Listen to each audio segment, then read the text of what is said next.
Good afternoon, everyone. We are from Group 2, and today we will be presenting on our topic on Neorealism. Our group consists of 5 members. Firstly, myself is Rabiatul Adawiyah binti Muhammad Radi. The other members are Nurin Nafisa Arina binti Muhammad Asrul, Nur Farisha Azwalina binti Muhammad Sanib, Nur Dayana Batrisha binti Muhammad Nasir, and also Viana binti Abdul Nur. We will now proceed with the presentation. So I will start with the introduction about Neorealism. So, Neorealism is actually related to older theory which is called as Realism. Realism focuses on power, competition, and also the idea that countries mainly act to protect their own interests. Neorealism continue this idea, but it give more attention to the structure of the international system instead of only human nature or individual leaders. According to neorealism, the world is anarchy, which means there is no world government that can fully control the countries. Because of this, every country must depend on its own strength to survive and stay secure. This theory also helps us understand why countries compete for power, why conflict happen, and also why cooperation between states can sometimes be difficult in global politics. Next, I will explain a little bit about history of neorealism. So, neorealism, also known as structural realism, it became popular in the late of 1917. The main person who introduced this theory was Kenneth Walsh through his book, which is Theory of International Politics, that published in 1979. Kenneth Walsh believed that the behavior of country is strongly influenced by the international system, not only by human behavior or political leaders. Neorealism became very important during the Cold War period, when the United States and Soviet Union were competing for power and influence. During that time, country focused on military strength and national security. Because of this, neorealism became a useful theory to explain why states compete and try to maintain their power in the international system. Assalamualaikum warahmatullahi wabarakatuh. My name is Nur Dayana Batrisha Muhammad Nasir. So I present to you 2.0 for the main points. First point is material power as a key variable. Neorealism says that power means material strength, not in ideas or values. Material strength for them is military, money, and technology. Big powers use this to pressure the weaker states, reduce trade, and shape world politics. So small states usually follow stronger state or joint alliance to survive, not because they share the same belief. For example, many Southeast Asian countries, like including Malaysia itself, balance between the US and China because they get security from the US and trade from China. So also there's a neorealist says that economic power is as important as the military. If a country has strong industry, technology, and trade, it can project power without always using the weapons. This is why great powers always care about oils, chips, and also supply chains. For the second point, system structure constrains state behavior. Neorealism says that the structure of the system matters more than whether a country is democratic or authoritarian. In a world without a world government, all states must think about security first. They watch rivals and build up power alliance when they really feel unsafe. This is why different regimes can accelerate in foreign policy. For example, there is both the US and China focus on military bases, regional influence, and strategic positioning, even though that their political systems are very different from each other. Neorealism also argues that unipolar or bipolar systems are more stable than multipolar ones because there are fewer big players and fewer combinations of alliances. So for the third point, primacy of the state as the main actor. Neorealism treats the sovereign state as the main actor in world politics, not NGOs, companies, or even international organizations. Even with many international rules, states still have the final say. They can leave agreement, ignore rules, or even use force if they feel threatened. Cooperation is temporary and conditional. For example, Malaysia keep control over its own decision in ASEAN, balancing between the US and China without giving up sovereignty. So for the fourth point is defensive versus offensive neorealism. Neorealism has two main types, which is defensive and offensive.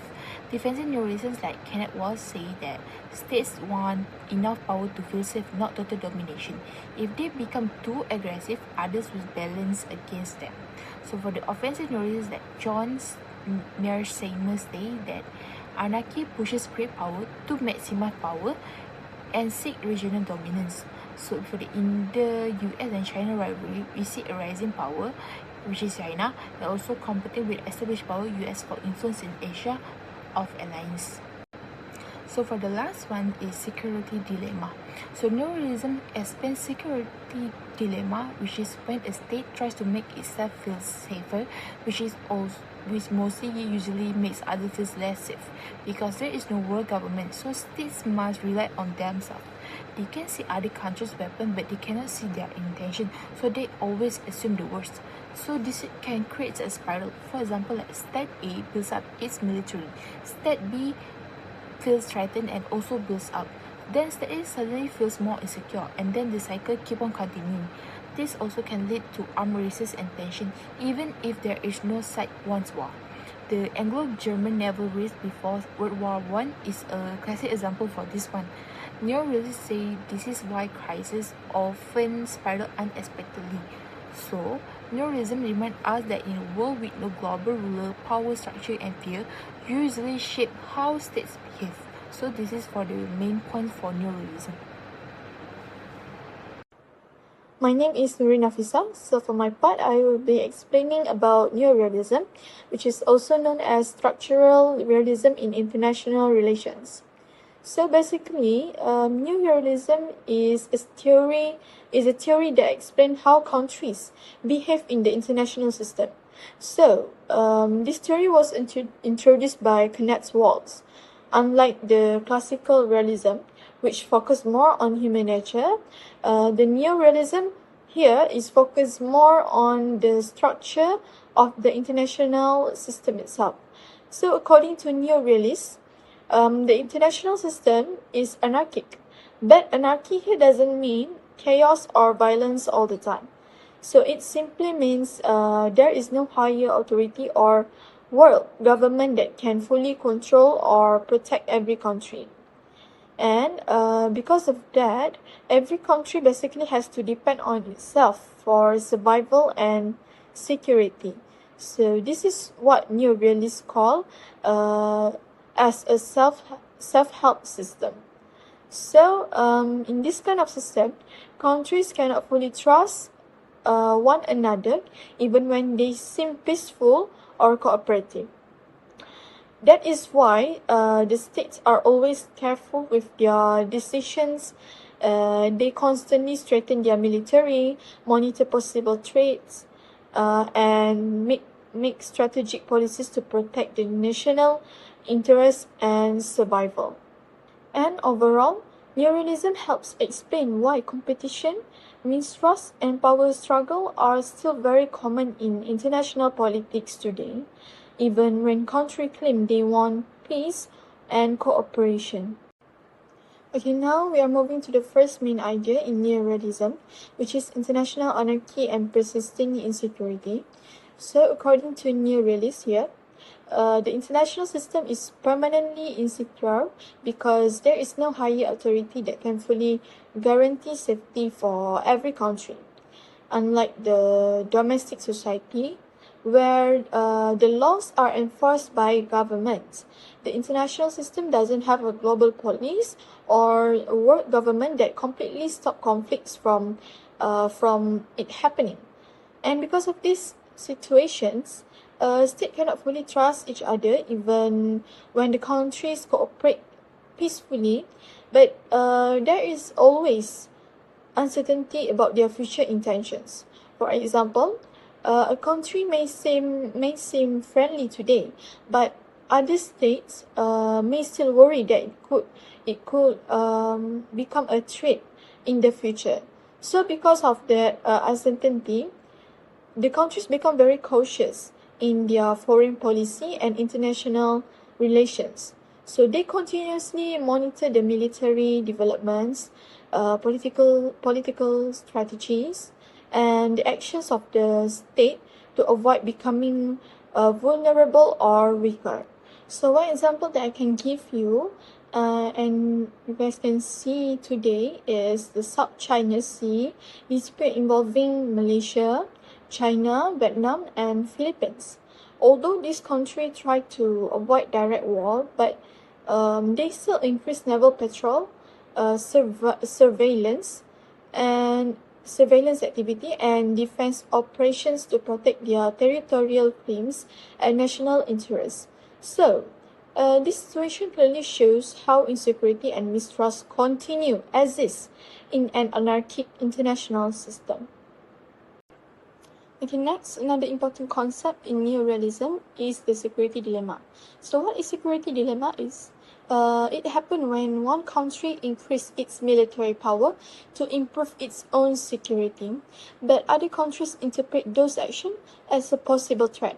Even if the intentions of them is only for defense, but other state may still become suspicious and think that the country has aggressive motive. So, because of that fear, other countries will also strengthen their military capabilities too to protect themselves. So, when both sides continue to increasing their military power, this can create a cycle of tension and competition known as an arms race. For example, that I can give is, if a state A develops advanced missile defense system for protection, the state B may think that the state A is preparing for future military action. So, to avoid becoming weaker, the state B will also increase its military budget and defense capabilities. So, as both countries continue strengthening their military force, the tensions become higher even though neither side may actually want war. So, in a real world, that I can give the example is, we can be seen in the competitions between the United States and China in the Indo-Pacific regions, where these both countries continuing expanding their naval forces, military technology, and strategic influence because they see each other as potential threats. So according to neorealists, this security dilemma is very difficult to avoid because in an anarchic system, the state can never be completely certain about another country's true intentions. So that's all from me. I will pass to the next presenter. Next, I will explain on how the neorealism view the structure of the international system and its influence on state behavior. Neorealism argues that the behavior of the state is strongly shaped by the structure of the international system, especially the distribution of power among the major countries.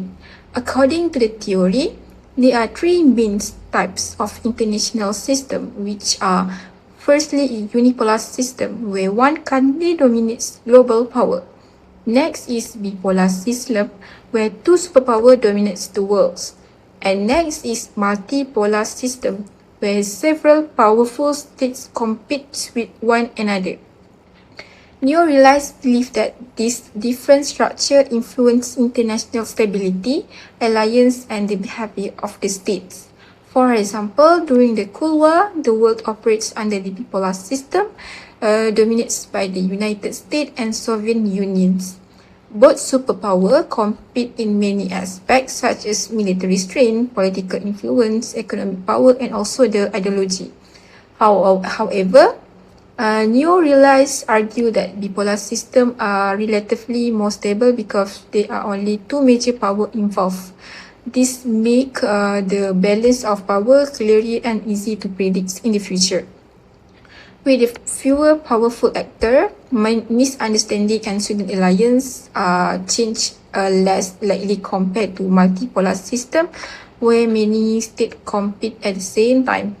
Therefore, new realism explains that states consistently adjust their strategy and behavior according to the changes in the balance of power in order to avoid becoming weaker than their rivals.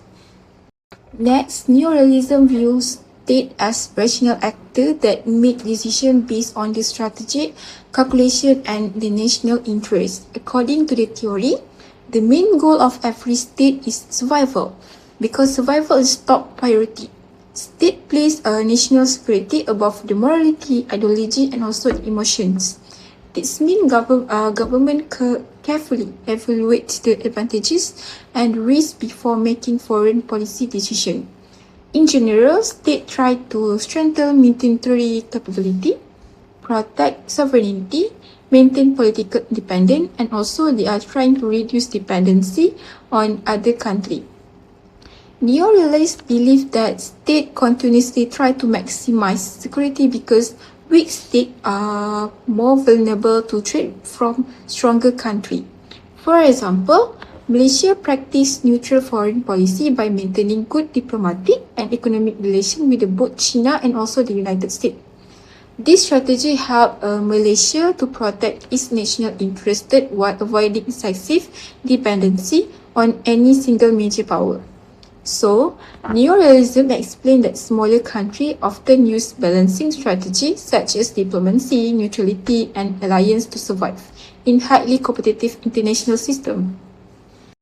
Lastly, neorealism explained why international cooperation is often difficult to achieve. According to the neorealists, states are highly concerned about their relative gains. Relative gain refer to how much one country benefit compared to one another country during the cooperations. So, in international politics, states are not only focused on gaining benefit for themselves, they are also worried if another country gain more power, influence, or strategic advantage from the cooperation. So, because of these concerns, states often become conscious and distrustful, especially in areas involved trade, military cooperation, and also the technology sharing. For example, a country may reject a defenses agreement if it believes the other side could become militarily stronger in the future. Similarly, a trade agreement may create a fear that rival country could gain economic advantage that later increase their political or military influence. As a result, cooperation between the states is often temporary and fragile because countries prioritize protecting their own position in the international system. Therefore, neo-realists believe that long-term trust and full cooperation are difficult to achieve in an anarchic world where competition for power always exists. Assalamualaikum and good morning everyone. Today I will explain the impact of neorealism toward international relations. The first aspect is neorealism explains that countries strengthen their military because there is no world government that can fully protect them. Countries feel insecure and fear threats from other states. Therefore, their increased military spending, improving weapons, and build stronger defense system to protect national security as explained by Kenneth Waltz in 1979. A current example can be seen in 2026, when the United States, the Philippines, and Japan, and several other countries carried out large-scale military exercise called Balikatan near the South China Sea. China also increased its naval and air patrols in response to the exercise. This situation shows power competition and security tension between major countries. From this aspect, this helps explain why countries is compete in military power and why armed races happen. However, the theory focuses more on conflicts and military strength while giving less attention to diplomacy, trade, and peaceful cooperation between countries. Okay, the second impact of the international relation is the formation of strategic alliance. Next, neorealism also explains the formation of strategic alliance. Countries form alliances mainly for security and survival. They cooperate with others to protect themselves from stronger powers or possibly threats. These alliances are usually based on national interest rather than friendship. For example, the United States, Japan, Australia, and the Philippines are strengthening defenses cooperation in the Indo-Pacific region to respond to China's growing influence in the South China Sea. Japan also actively joined military exercise in the Philippines in 2026. This shows that neorealism clearly explains why countries form alliances for protection and balance of power. However, the theory does not fully explain how trust, shared value, and cooperation help alliances remain strong in the long term. Besides that, neorealism argues that international cooperation is limited and fragile because every country focuses on its own interests. Countries worry that other states may gain more benefit and become stronger in the future. A current example is during the 2026 Asian Summit, where Asian countries still faced difficulties in reaching stronger agreement on issues related to the South China Sea and regional security. Although cooperation was discussed, decision remained slow because each country had different national interests. This theory explains why international cooperation can sometimes be slow and difficult. However, neorealism is considered too negative because many countries still cooperate successfully through international organization and agreement. Lastly, neorealism believes that conflict is a normal part of international relations because countries compete for power and security. Since there is no higher authority controlling all countries, tension and dispute continue to happen. For example, in 2026, tension in the South China Sea increased after the Philippines accused China of activities that threaten coral reef area the new second Thomas Shoal. Territorial dispute involving China, Malaysia, Vietnam, and the Philippines also continue to create tension in Southeast Asia.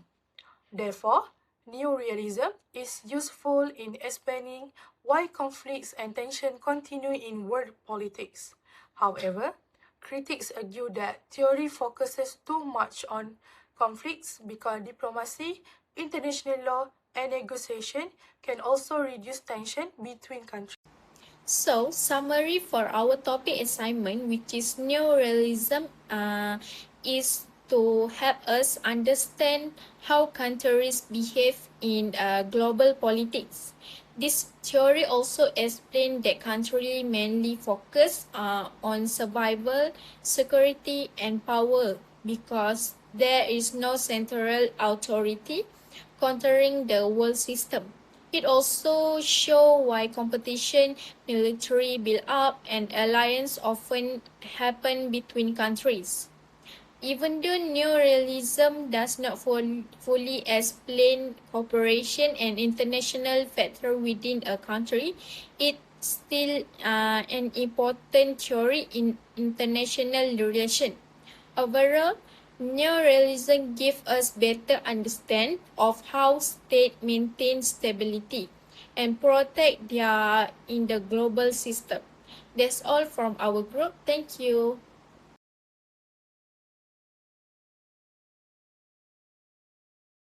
Okay, so before we end our presentation, there are several questions for our Q&A sessions that reflect the main issues that we have discussed today. So the first question is, according to neorealism, why do states continue to prioritize power and security over cooperations even during peacetime?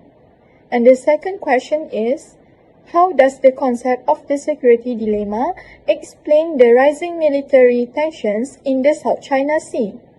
The third question is, why does neorealism argue that international law and institutions such as United Nations Convention on the Law of the Sea have limited effectiveness in resolving international conflicts? And the next question is, what is the difference between defensive and offensive neorealism, and how can this debate be observed in the relationship between the United States and China? So we welcome any thought, opinions, or answer regarding these questions. And that's all from our group. Thank you.